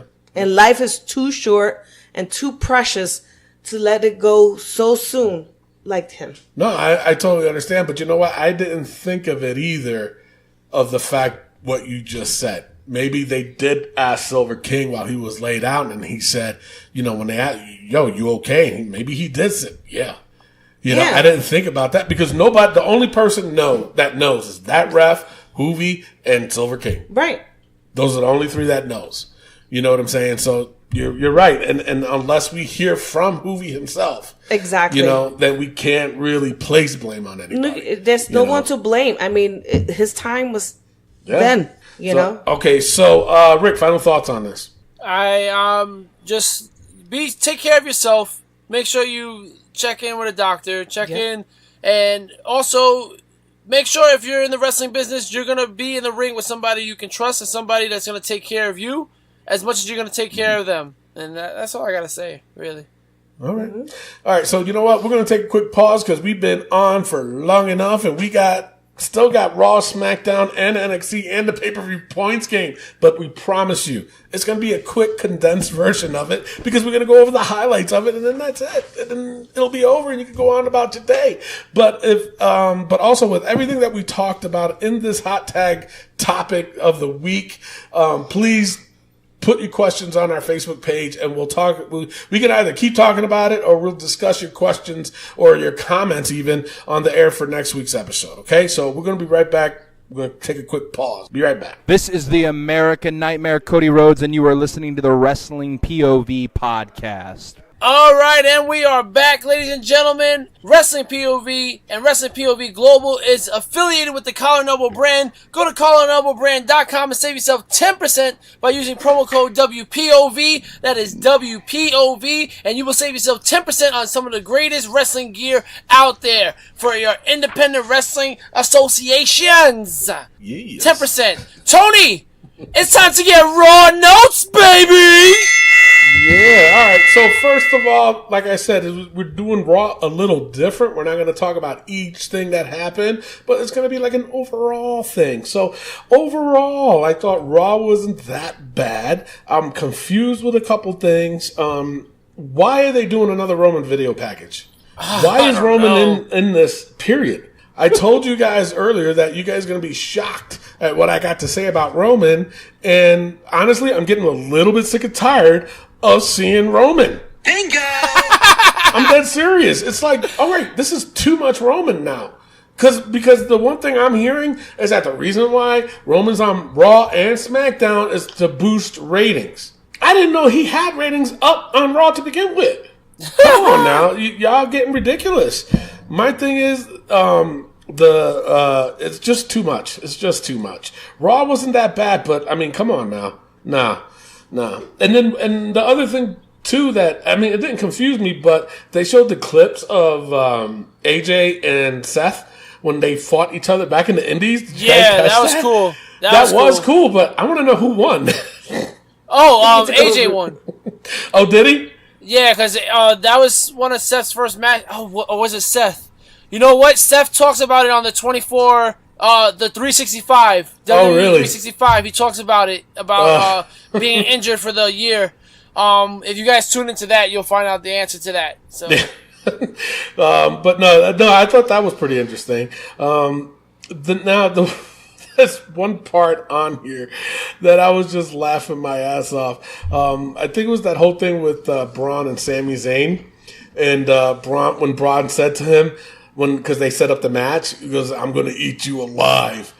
It would have been so perfect for Sami to say, "That's disgusting. Why would you want to do that?" You know what I'm saying? Because that would have been a typical Sami Zayn response. Yeah, but he didn't. But if he's not writing Vince didn't tell him. Exactly. You know, if he's not writing it, then it makes sense. No, I know. Now, I really dug the freaking segment with the contract signing for Becky and Lacey and Charlotte. Lacey is improved big time in her promos, man. I'm really impressed with her. She really did good in this promo. She really did. Yeah, it went a little long for me. I feel like they got caught up with each other. It was a 14-minute segment. Yeah, for a contract signing, that's a little bit too long. And I felt like they ran out of things to say.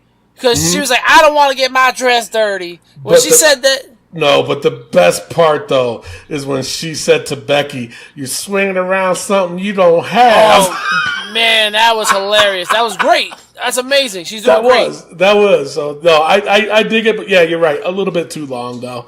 The whole Nikki Cross and Alexa thing, obviously now we know. But I didn't like how Nikki was normal. Yeah, she was Nicole. Why? I'm just like, what? And all her Instagram pictures right now are of her being normal. Yeah. Should we dare put Nicole Cross in the book? Ooh. You know what? If they say it at Money in the Bank, yes. If they call her Nicole, then yes. They'll never call her Nicole. But if this is their way of doing a character change, yes. If she's normalized, she has to go in the book. Yeah, she's normalized in any kind of way. Absolutely. Any kind of way. She goes in the book. All right.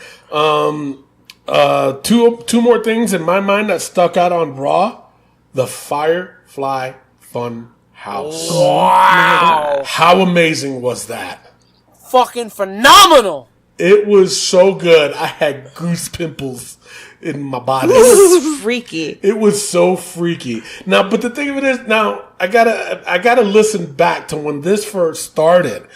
I didn't bash it, right? I just thought it was interesting. Yeah. Or did I say, "What the fuck is up with this?" Yeah, or you say, "What like the fuck?" And then we kind of convinced you, like, give it a No, minute. nobody Yes. convinced me. We convinced nobody convinced me. Yowie, wowie. I was just looking at it as, what do they do? No, because I thought that character was going to be Bray. You know, that Bray was going to come out as And- that character. Well, he sort of I mean, did yeah. at the end. No. I'm talking about when he first started. When he the first did crocodile? it, we all thought it was Yeah. gonna be like somebody call your buzzard. mama. What was? Ty- Yeah, I know, right? No, what was that character that Chavo Guerrero did before Eddie died? Oh, and he yeah. didn't do it. The white guy gimmick. I thought it was going to be Smith or similar something like to that, that.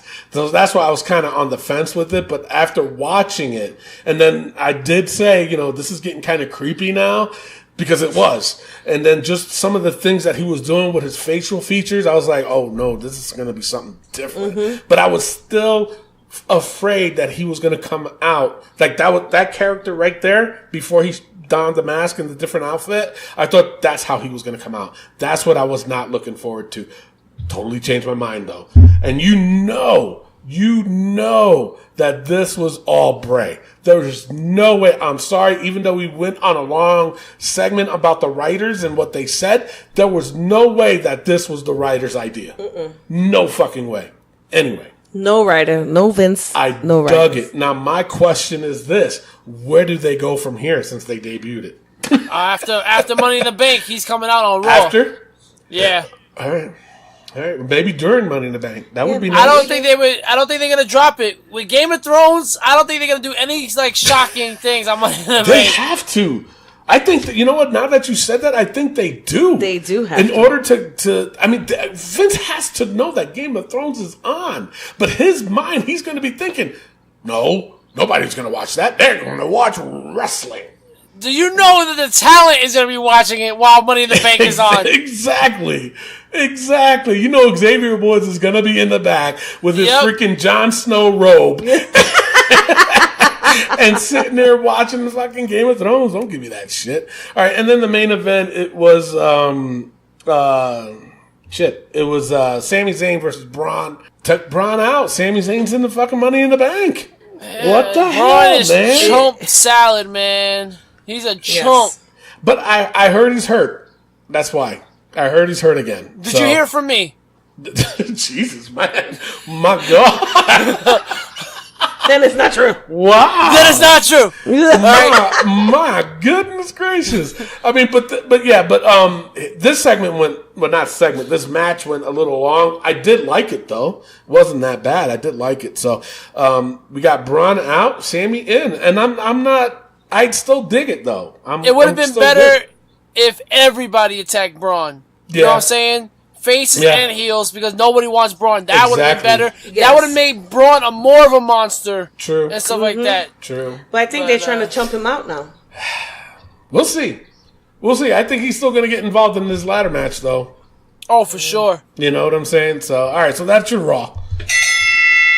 All right, it's on to the SmackDown Breakdown. Are you ready? Break it down.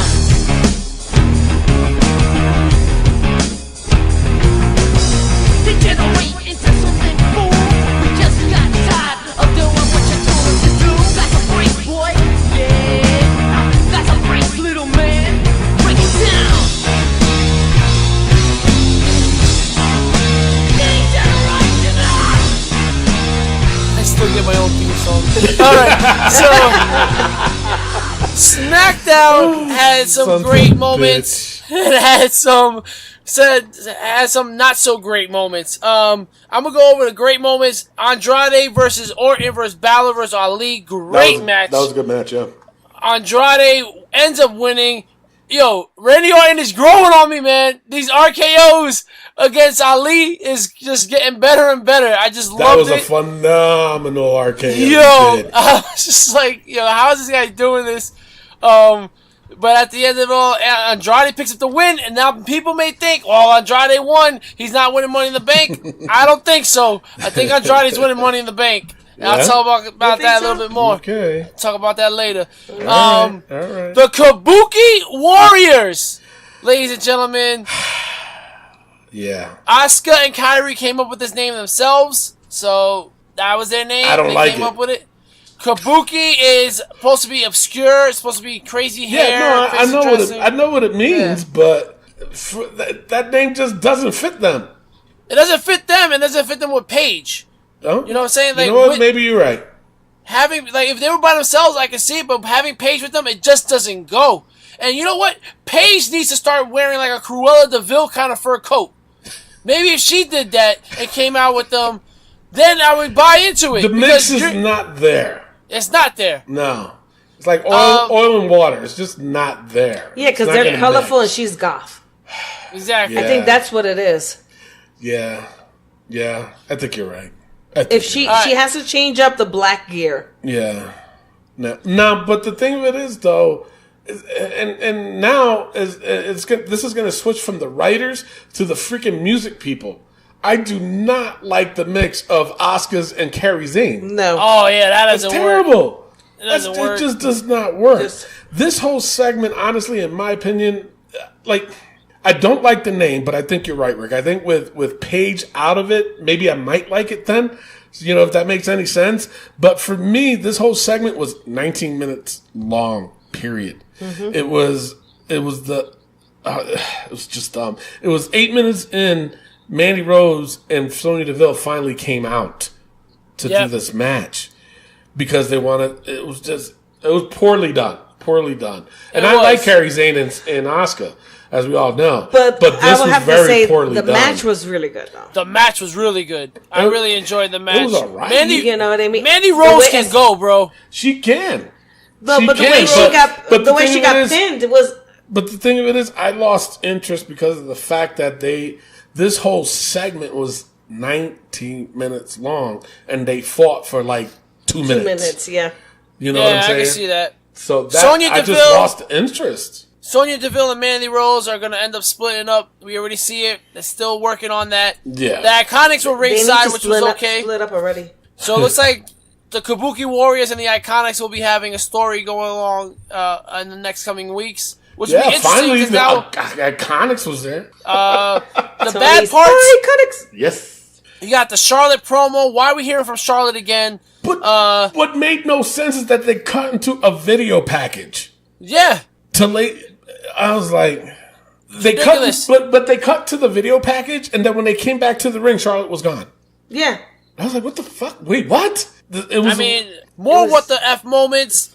Shane McMahon all over SmackDown from beginning to end. You got Shane, Roman Reigns, The Miz, Elias, Daniel Bryan, Rowan, the Usos. They all have a match 4-on-3. If The Miz comes out after the match. It was just, come on, it was bro. too much. It was too much Shane. And Shane McMahon winning, and come on. We talk about Shane McMahon's damn ego. Mm-hmm. Then now you guys wonder why. All you guys listening out there, now you wonder why we put that in the book. Damn it! Not that anybody was complaining, but now you know why. That's And his then the father last right there 10 making- minutes, which I thought was the best part, was that they left the last 10 minutes to Kofi Kingston and Kevin Owens. Now, I'm not saying what was happening was the best part. The best part was that we didn't have it the whole show. It was That's true. They gave him a 10-minute window, and they said, "Here you go, Kofi." It was terrible. Believe me, it was absolutely disgusting. It was bad. But just Kofi, you know what? And I'm gonna say this: I'm done with Kofi as champion. Thank you. Seriously, Me too. I really am. I really am. I mean, I was again. I don't know how many times I got to repeat this, but I was happy that he won. But he's not doing it for me no more. That's why I his hated- mic privileges are in the book. I hated everything about this about his promo. His promo. Cocky, acting like the wrestler again.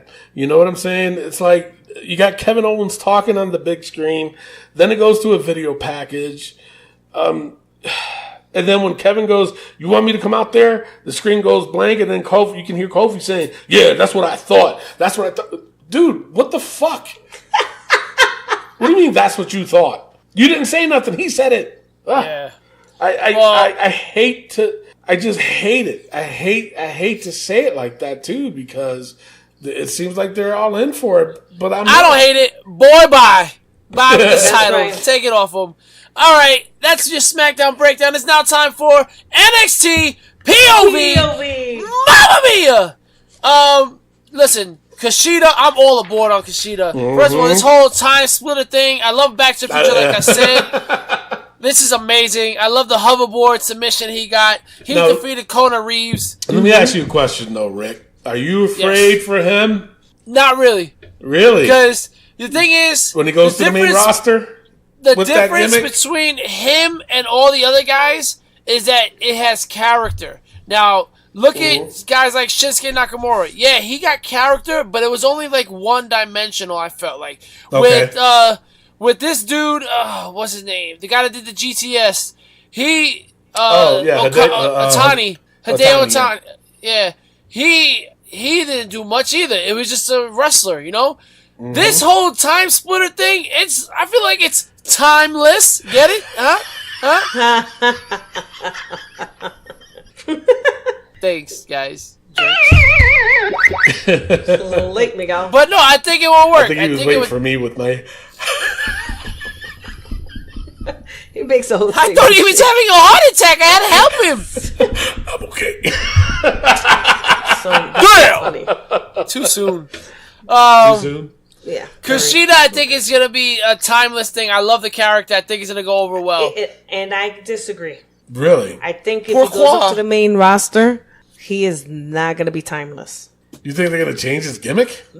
Either that or they're just going to squash him. Damn. Nah, can you imagine, man, WrestleMania with the freaking DeLorean? Come on! Come on! Come on! I could imagine it, dreams, but Rick. I could also see them crushing them. Right. Yeah, here, you could be a winner for like a month, and then that's it. About a month, and then that's it. But Rick, you also got to remember too. Okay, the one thing we've always said about Finn Balor was what? Can't wait to see his entrance at WrestleMania. We still haven't seen it yet. That's true. We had a friggin' Balor Club for everyone. Hey! Roderick Strong has solved the riddle with giving his chocolates to Adam Cole, baby. So apparently everything's all good in the neighborhood. Yeah, the Viking Raiders trying to give up the titles, and they win by disqualification against the Street Profits after the Forgotten Sons attack, and then Lorcan and Birch jump in. This I didn't like. I didn't like this part of the show. But Kushida definitely, and Roderick Strong, and then the women's match was all right. But yeah, so that's your NXT POV this week.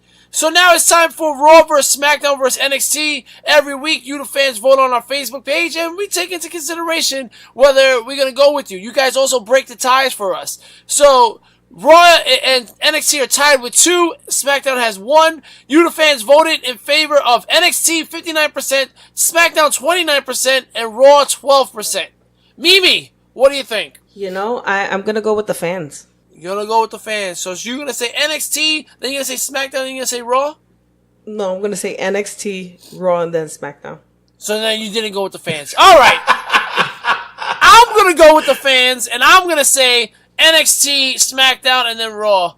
I'm telling you, a 3-hour show is too long to be having nothing going on. I'm sorry. Especially for a go-home show. Yeah. Exactly. Especially for a go-home show. All right. So, Tony, I think NXT the reason why I picked SmackDown was because of Shane and Kofi. It was an all-day Shane show. All-day Shane show. That's what it was. It was. And I didn't like it. No, I would have went NXT, Raw, and then SmackDown. All right. Well, I changed my mind. That's SmackDown and then Raw.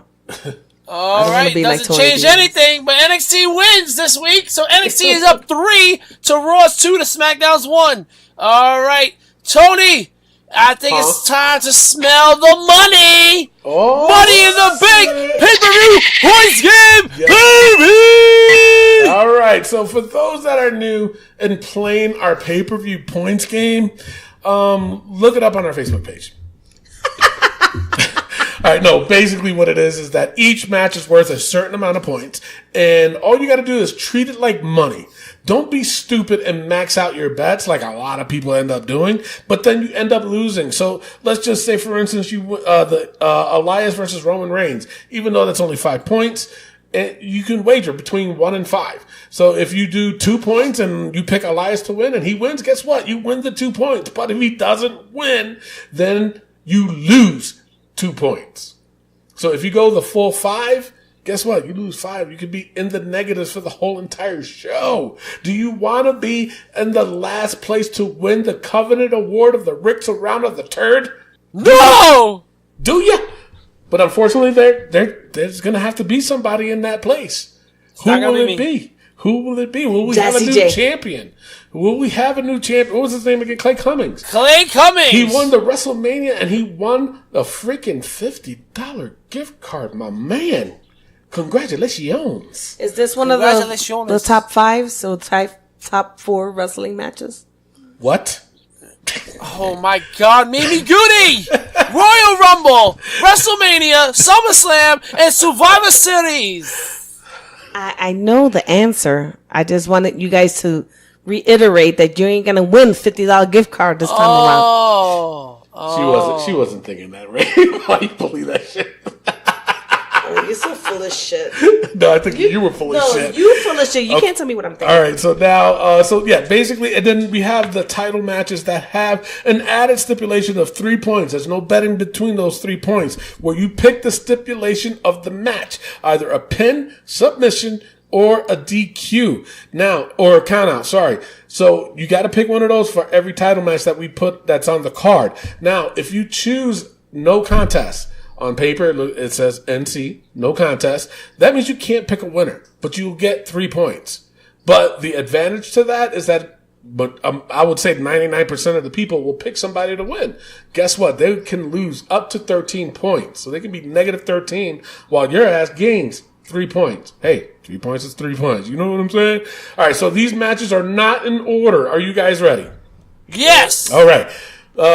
First match I got is the SmackDown Tag Team Championship match, which actually is going to be on the pre-show. Daniel Bryan and Rowan versus the Usos. This is a 10-pointer with the 3-point stipulation. Rick, you go first, then me, and then Mimi.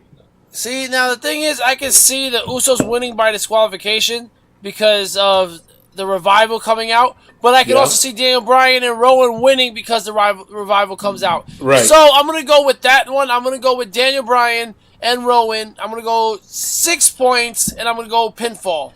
Okay, now I agree with you, but I think now if you haven't noticed, they've been putting the Usos with Roman, so yes. I think something's happening there, but I don't see them giving the belts to the Usos as much as I would love to see them with it, because I don't want to see Daniel Bryan and Rowan with it. Nope. Plus, as a matter of fact, if Rowan and Daniel Bryan comes out with the wooden tag team belts, first of all, I'm going to die of laughter. Second of all, it's going to look stupid. Third of all, that means they're going to retain.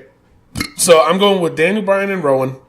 I'm going to go 7 points. I'm going to go pinfall. 7 points, pinfall. Mimi Goody. You guys are like reading my mind or taking my notes because I picked Daniel and Rowan 6 points, pinfall. Alrighty then. Next up, we have the Cruiserweight match. Tony Nese, who is the champion, versus Araya Davari. And this is 5 points, but it has the stipulation of pin, submission, DQ.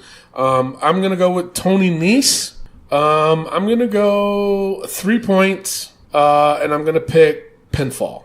Mimi Goody, who you going? I'm going with Tony, 4 points, submission. Oh, wow. All right. Rick? All right, I'm going with Tony Nese, 2 points, and pinfall. All righty. Then now up next is Elias versus Roman Reigns. This is only 5 points. Mimi Goody. Roman, 5 points. Rick? Roman, 5 points. Tony? Roman, 5 points. Up next, we have the steel cage match. The Miz versus Shane McMahon. This is 5 points. Rick, who you got? Shane McMahon, 5 points. Really? You going with Shane? Yeah. No, wait a minute. Let me ask you a question. Is the next pay-per-view Hell in a Cell? Is that the next pay-per-view? I'm not sure. Not sure. Wait, what month are we? We're in May, June, July. Yeah, so SummerSlam is not till August, right? Yep. So obviously, so 2 more pay-per-views got to happen between that. Because somehow, I heard it somewhere, I don't know if it was on SmackDown or Raw, they mentioned about Hell in the Cell. Like teasing the fact that this match is going to continue into Hell in the Cell. If that's the case, then Shane McMahon would have to win this. But you know what? I'm not going to go off of that. I'm picking The Miz, 5 points. Mimi, why you laugh? Because Shane is going to win. 5 points. Up next is for the U.S. Championship, Samoa Joe versus Rey Mysterio. This one is 10 points and with the stipulation. It's on me? Yep. This one's a little bit difficult because of the fact that I think Rey's son, Dominic, is going to interfere in this. So I'm going to go with Samoa Joe. I'm going the full 10 on this bitch. And I'm going to go pin on this bitch. Because Muscle Buster? Yes. That's what's going to, because Dominic's going to interfere. So yeah, 10 points, pin. Really? Yeah, Mimi. Well, I think I agree with you that Dominic is going to interfere and is going to catch Rey off guard, and that's why he's going to do the coquito clutch on him. So it's Samoa Joe, 10 points. Submission. Rick. I'm going to go with Samoa Joe, 6 points, and I'm going to go pin. Wow. Muscle Buster? Yes, sir. All right, up next is for the SmackDown Women's Championship match. Becky Lynch versus Charlotte. This is 10 points with the stipulation of 3 points. Mimi, who do you got? For me, this is a difficult one. This one and the other one. Well, I'm going to go for my carrot top here. Jesus. Girl. Becky Lynch, 7 points, submission. All right. Rick? I'm going Becky Lynch, 5 points, pinfall. Wow. I'm going to go Becky Lynch. I'm going to go 9 points, and I'm going to go submission. Up next, for the Raw Women's Championship, Becky Lynch versus Lacey Evans. This is also 10 points with the stipulation. Rick, who do you got? Going Becky Lynch, 10 points, submission. I'm also going to go Becky Lynch, 10 points, submission. Now, this is weird because of the fact that that means Becky's going to retain for both titles. A lot of people are predicting that Charlotte is going to win. So, let's see. Mimi. Yeah, and I went Becky Lynch, 6 points, pin. Oh, wow, okay. Now, the Money in the Bank. The women's Money in the Bank. Natalya, Dana Brooke, Naomi, Alexa Bliss, who is replaced by Nikki Cross, Bayley, Mandy Rose, Ember Moon, and Carmella. Now, this one is 20 points, people. 20 points. Women's Money in the Bank. It's on me, right? Or is it Rick? It's on you. It's on me. This one's difficult, but you know what? Even though it's much... Actually, it's on me because you went Becky first. What? No, I went Becky first. He went Becky. This one is a little difficult for me to pick because there's 2 people that I would pick to win this. Actually, 3. But I think Dana Brooke would be a very long shot to win this. As much as I wouldn't mind her winning, but I don't think she's going to win it. My next pick would be Mandy Rose, and my other pick would be Ember Moon. Now, Because you got to pick your chocolate honey bunny. You're damn right I do. You only pick one, Tony. But I can only pick one. If you gave me 2 more seconds, I was about to say that. I'm going to have to go, and this is a 20-pointer too, so this is going to hurt a lot of people. I'm going to go with Mandy Rose. You said it wrong. Mandy Rose. He's been quiet this whole episode. Yeah. You noticed that, right? I'm going to go Mandy Rose, and I'm going to go the full 20 points. Wow. This one is going to either make me or break me. Mimi, who you got? I went with, go ahead, Miguel, say the name. Mandy Rose. And I went 12 points. Jesus. All right, Rick, who you got? I went Bayley, 5 points. Really? It's Bayley's turn. Her and Becky are going to go at it. I think she's going to cash in on Becky after the match. All right. So up next is the men's Money in the Bank. Sami Zayn, Ricochet, Drew McIntyre, Baron Corbin, Ali, Finn Balor, Andrade, and Randy Orton. Or Randall Orton. Mimi, who do you got? This one is also 20 points. I'm I went Baron. Really? 3 points. Really? Yeah, I think they're pushing him. Interesting. But apparently they're supposed to give him a title shot, though. Didn't you hear my rumors? This is Money in the Bank, right? Asshole. All right, Rick. I want to go with Drew McIntyre so bad, but I've too. heard some rumors about Drew McIntyre and Braun Strowman having a program together. Yeah. So that's why I'm going with, for the second time in his career, Randy Orton, 5 Really? points. Yes. Wow. Huh. I think they're going to change this up a bit. Yeah, okay. What? Vince changed anything up? I didn't say Vince. I said I think they're going to change things up a bit. You mean he? Well, see, because the thing of it is, you already got a heel winning in the women's. Well, I picked a heel winning for the women's. So I think they're going to have to go face with this one, but I just don't see Ricochet winning. I don't see Finn Balor winning. And they're the only 2 faces on here. Wait, is Orton? Andrade is not a face. Andrade's not a face. Is Orton a face or a heel? He's a heel. He is a heel, He's right? whatever you make him to be. Oh, jeez. I want, but let's be sure. Like, I don't want Orton to win. I want Andrade to win for sure. But you know what? That's going to be my pick. I think Andrade's going to win and shock the world. I hope so. I think he's going to do it, and I'm going to go 10 points. Mr. 10 Don't points. max out your points. I didn't. That's 10 points. It's a 20-point Okay. match. I take it back. So up next, it is for the WWE Championship, Kofi Kingston versus Kevin Owens. This is 10 points with the stipulation. It's on Rick. Going Kevin Owens, 6 points, Really? pinfall. The reign is over, ladies and gentlemen. All right, I'm going to stick with Kofi Kingston. I'm going to go 5 points and pin. I'm going to go 5 points pin. Mimi. Kofi's reign is done. It's going to be KO. 6 Dude. points bean. 6 points pin. 6 points bean. All right, so finally the main event, Universal Championship match, Seth Rollins versus AJ Styles. This one is 10 points, and with the stipulation, it's on me. I do want AJ to win this. I really don't have any title changes happening in this pay-per-view. I don't, actually. I don't have one title change. Oh, my God. All right, you know what? No. Seth Rollins, 10 points, pin. Yeah, that's what I'm, 10 points pin. I'm going to max out that bitch. Mimi, who you got? I went Seth Rollins, pinfall, 6 points. All right. And I'm going Wait, Seth Rollins what? 6 points, Pin? pinfall. Pin? Oh, Yeah. okay. Rick. I'm going Seth Rollins, 10 points, pinfall. All right. Ain't taking that off of him anytime soon. Right. So that is your Money in the Bank Wrestling POV pay-per-view points game. I wish all you guys good luck. And before we go, it is time for the Wrestling POV's book. Those that are new to the show, I'm not going over it because you should have listened to last week's show. Are we ready? Ridiculous. Yes. Ridiculous, yeah. It's ridiculous that you're not even knowing about the show. All right, WWE writers, after everything I said earlier. Take him out. Really? Take him out. Yes, Take him out. Because of what I It's said. Vince. Because of what you said. Yeah. All right. They are gone. John Cena's hair don't. This stays. Till he comes back. Shane's damn ego Definitely You know what? stays. This is what I'm going to do. Shane's damn ego times 2 is new Yes. into the book. Okay. How about that? All right. So, Rick, do the honors.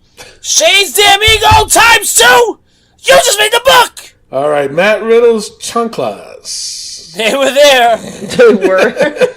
Lafayette, Louisiana crowd. They haven't gone So to they go Lafayette back. yet. Renee Young's commentary. Oh, yo, my It's a wife lover, was isn't like, it? What? my wife was like, no, not yet. My wife was like, yo, I don't know if it's because you keep bashing Renee, but she is horrible. I know, she's just that bad. She is just that bad. Exactly. All right. The missing mole. I Still can't missing. find it. I still can't find it. Kofi, mic privileges stay. As a matter of fact, I'm going to make a change on that one, too. I'm going to go Kofi, mic privileges times 2. Yeah, I'm times 2 in that bitch today. Oh. Rick, do the honors, because he's just... Kofi's mic privileges times 2. You just made the book again. Undertaker's skullet. We're going to see him in Saudi Arabia. So Oh, that's true. Yeah. Lacey Evans Veggie Wedgie. It's not there. we'll see at Money in the Bank. We'll see at Money in the Bank, though. You want to see it in money. Damn right. Cult of Personality, the War Raiders. I think that should come off. Yes. Yeah, we know who they are now. Yeah, we know. We finally know. But if they change their name again, it's going right back in. Yes. Robert Roode's porn star mustache. He still You has don't the show mustache. up. We take it out. Yeah. Kofi's 11 year. It's been 11 years. It's going to stay there for 11 years. Oh, my Lord. Baby oil bottle. Chad Gable. He hasn't been there. We can take No, that I out. think take that been out, too. gone. All right, but if he shows up on fucking SmackDown. Anywhere. Fill it with Or anywhere, baby oil. yeah. All right, Miss Daddy Issues. That definitely stays. He said it. again. In the promo, he says, "You put your hands on my father." That's not how you're supposed to say it. You put your hand on my father. Oh, Lord. Natty Stinky promo. Oh, they're stinkier It's than just ever. still bad. It's still bad. Kofi's armpit tetas. Their tetas are on his friggin' armpits. But the thing of it is, in the match in SmackDown, he did the Hogan thing again, and the titties went to the side. Went right into his It armpits. went right into the armpit. I was laughing so hard. I was like, there they are. There they are. Oh, my Lord. And finally, Miguel Cole. come on now. It's about time. Come off. All right. He's been a good boy. Thank you. And to those sons of bitches from Canada, you better take me out your book too. All right. That is it for the show. Damn, you gassy today. Well, I had 2 beers. Go figure it out. A quickly. 2-hour show, and I had 2 beers. Yeah, right. Quickly, Wow. who's 2 going to sit cases. on the Iron Throne? Jon Snow. I think Jon Snow I too. think Jon Snow is going to take that bitch. I think Sansa is going to back to North. And Yeah. I think Arya is going to be the Queen's Guard. She's going to Oh. guard the king. You know, she's going to do the Jon Snow thing. Yeah. And Interesting. Yeah. I love Daenerys is getting killed by Arya, man. I'm sorry. You think Arya's going to it. kill her? Danny's gonna Yeah. get killed by Arya. By Arya? Yeah. Yeah. No, I think her sister is somehow. Sansa? Sansa, yeah. Sansa? All right. She We'll can't. see. She can't. She hates her. She hates her as it, and she's never. Because if you notice that one scene, she had the guy gave her the knife and she goes the pointy end, right? Come on now, That's true. You're think right. about it. And she didn't use it, so her first kill is gonna be her. And Jon Snow's Big. gonna take it. So that is your Game of Thrones prediction. Can't wait to see that. Can't wait to see the Money in the Bank. Are we gonna have a new champion? Will Clay Cummings defend the title that he's held for over how many days? 642 days. 642 damn days. Clay Cummings, we're going to call you the $50 man. Ooh. $50. Yo, that's a great one. Right? He's coming for $50. He's coming for $50. That's nasty. Jesus Hey, Christ. yo. All right, so before we go, what I do is I play a song off my playlist of over 60 trillion songs from wrestling from all over the world, man. Oh, Lord. The All you numbers gotta do- keep getting bigger and bigger. No, it's the phone I got. It's off the hook. It's amazing. Oh, yeah. So basically, I just hit the shuffle button. Just guess what it is. That's how we ride off into the sunset. Andrade. I hope so. Actually, you That know would, what? I would die laughing. If that comes up, I'm gonna max out my points in every single damn match. If that's the first song that comes up. Bet? All right. Bet. That's a deal. Okay. So, like I said, I just hit the shuffle button. You just guess what it is. Until next week, we write off, and then next week we will crown a new champion and go over some more great stuff for you guys. So, with that being said, I am your host, Tony Diaz, along with Mimi Goody. and the third wheel Rick Serrano III. and our intern. Miguel Cole. Adios. Love, peace, and wrestling. We'll see you next week. Peace out. All right, we ready? It's the Booker Man, y'all. Can you dig it? Yeah. Yeah, that's it, man. I didn't want to max out. All right, hold on.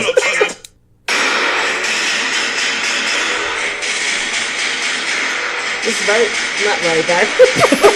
That's swagger. That's swagger. Jack Swagger. All right. Jack Swagger. So I want the first woman that pops up is going to win Money in the Bank. She's definitely not winning. She's still nursing too. No, she's not nursing. You haven't seen her in the gym. Why? She's been like What is she fucking doing? beast. She's not like most girls. She's a beast. Oh, okay. Sure. Shut up, Rick. If she made it, oh, Carmelo's gonna win it again? Nah. possible. It is possible. Well, the thing is, she didn't win it the first time. You know what it is? It's EULOUS. Yes. He didn't spell it right. No. Because it was that Chinchilla was the one who won it for her. What the hell's his name? James Ellsworth. James Ellsworth. James Elwood. Ellsworth. Whatever his name Like is. James Elwood. He was the one who won it for her. Yeah, but No. they did it again on SmackDown, and she won. Yeah, she could be the 2-time. But she won on SmackDown. Guess what? She's not gonna win the Money in the Bank. And we don't own the rights to the songs. We'll see.